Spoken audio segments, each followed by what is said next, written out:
আজকে তোমাদেরকে দেখাবো জাকু টেম্পল, এশিয়ার সবচেয়ে বড় হনুমানজির মূর্তি। আর এটা অবস্থিত হয়েছে সিমলাতে। আগের ভিডিওগুলোতে আমি তোমাদেরকে দেখিয়েছি সিমলা কীভাবে এলাম আর কোথায় ছিলাম।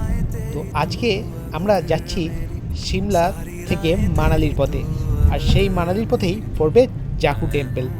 তো চলো দেখে নেওয়া যাক সেই টেম্পলটা কীরকম, সেই মন্দিরটা কেমন, বজরংবলীর মূর্তি কীরকম, জায়গাটা কীরকম। তো আর যেতে যেতে এইরকম কিছু সুন্দর দৃশ্য আমরা উপভোগ করেছি, আর তোমরা যদি যাও তোমরাও উপভোগ করতে পারো।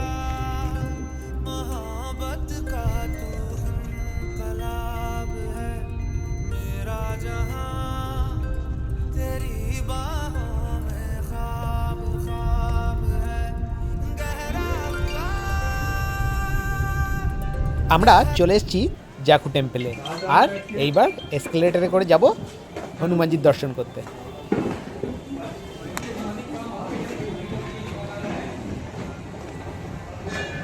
এটা হচ্ছে জাকু টেম্পল যাওয়ার এক্সকেলেটর, এশিয়ার লার্জেস্ট হাইটে। যদিও ওরা বলেছেন, আমাদের তো মনে হয় যে যদিও ওরা বলেছে যে এটা নাকি হাইয়েস্ট, কিন্তু কি জানি, আমার তো মনে হয় প্ল্যানেটের মেট্রো মানে ব্লু লাইনের যে মেট্রো আর কি, সেখানে মনে হয় আরও বেশি উঁচুতে উঠতে হয়, জানি না, এখন পুরোটা যায়নি, দেখা যাক, ভুলও হতে পারে। এরপর আরও থাকতে পারে যা দেখা যাচ্ছে। হ্যাঁ, যাই হোক, আজ মঙ্গলবার, খুব ভালো দিনে এসেছি হনুমানজির কাছে। জয় হনুমান, জয় বজরং। জয় শ্রীরাম, বলে দে জয় হনুমান। না, এখানে আরো আছে, আরো বড়। এটা ফার্স্ট ইয়ার গেলাম, এবার সেকেন্ড ইয়ার।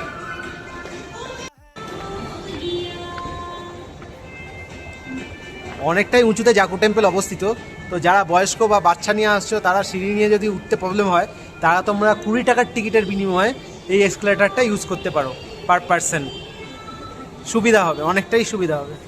বিশেষত যখনই মানে শীতকালে এলে অনেক সময় হয় শ্বাসকষ্টের প্রবলেম হয় অনেকের ক্ষেত্রে, বয়স্ক না হলেও কম বয়স্ক, আমাদের কম বয়সী ছেলেমেয়েদেরও হয়।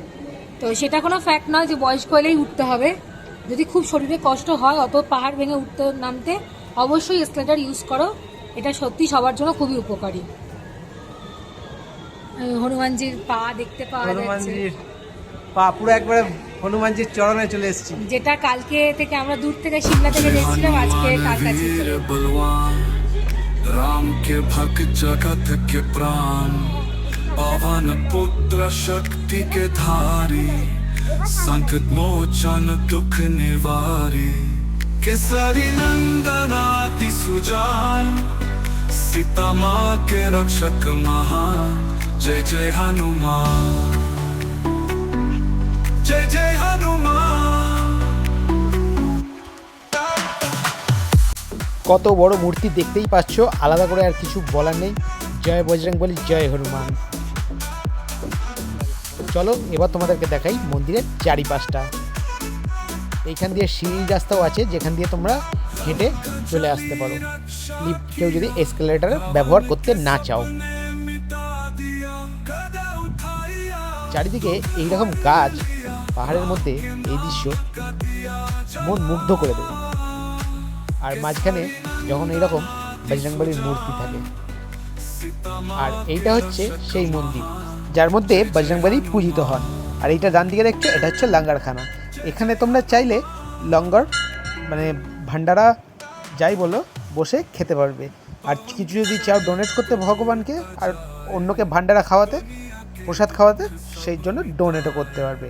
আমরা মন্দিরের মধ্যে গিয়েছিলামও, আর এখান থেকে পুজোর সামগ্রী কিনে পুজোও দিয়েছি, কিন্তু ভেতরে মোবাইল অ্যালাউ নয় বলে তোমাদেরকে দেখাতে পারিনি। আর এই দেখো, এই দিকেও অনেক অ্যাডভেঞ্চার স্পোর্টসের রয়েছে, আর অনেক ক্যাফেও আছে। তোমরা চাইলে বসে পাহাড়ের কোলের মধ্যে ক্যাফেতে চা কফি খেতেও পারো।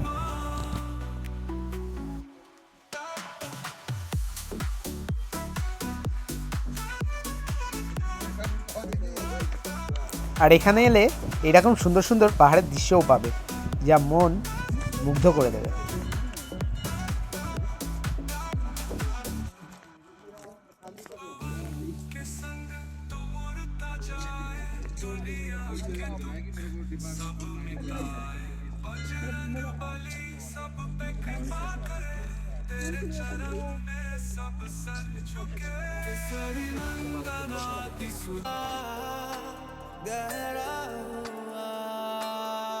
আর জাকু টেম্পল দেখে আমরা বেরিয়ে পড়লাম মানালির পথে। আর মানালির রাস্তা এত সুন্দর কি বলবো, ভিডিওতে দেখেছি, আজকে চোখে অনুভব করব আর তোমাদেরকেও দেখাবো। তো রাস্তায় কি কি আছে, মানালি যাব, মানালিতে কি কি থাকবে, সেই সব জানতে হলে আমাদের সঙ্গে থাকো। আর ভিডিও, রাস্তা, পাহাড় আর এই সৌন্দর্য এনজয় করো, আর কিছু বলার নেই। তো আর যদি ভালো লাগে তাহলে অবশ্যই চ্যানেলটাকে সাবস্ক্রাইব করো আর লাইক কমেন্ট করতে ভুলো না।